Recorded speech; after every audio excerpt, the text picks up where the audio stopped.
હાલ ખબરોમાં આપણે આગળ વધી એક મોટા સમાચાર અમરેલીથી સામે આવી રહ્યા છે। આપણે જણાવી દઈએ કે અમરેલીના ગામમાં હટકાયા શ્વાનનો આતંક જોવા મળી રહ્યો છે। આપને જણાવી દઈએ કે ખેતીકામ કરતા ખેડૂત પર હટકાયા શ્વાને હુમલો કર્યો છે। સરંબડા ગામે પીઠાભાઈ વાળા નામના વૃદ્ધને હટકાયા શ્વાને બચકા ભર્યા છે। વૃદ્ધને ગંભીર હાલતમાં રાજકોટ પણ રેફર કરવામાં આવ્યા છે। મોટા સમાચાર અમરેલીથી સામે આવી રહ્યા છે। વૃદ્ધને ગંભીર હાલતમાં રાજકોટ રેફર કરાયા છે।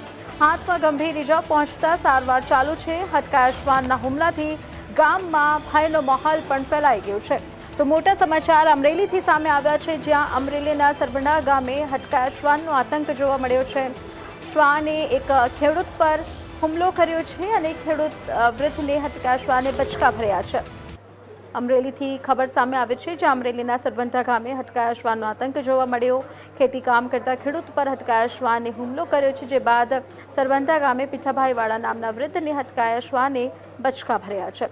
વૃદ્ધને ગંભીર હાલતમાં રાજકોટ રેફર કરવામાં આવ્યા છે। હાથમાં ગંભીર ઈજાઓ પહોંચતા સારવાર ચાલુ છે। તો આપણે જણાવી દઈએ કે હાલ હટકાયા શ્વાનના હુમલાથી ગામમાં ભયનો માહોલ પણ ફેલાઈ ગયો છે। જય શ્રી મહાકાલ। મારું નામ છે યુવરાજભાઈ વિરેન્દ્રભાઈ મોડા, ગામ અમરેલી।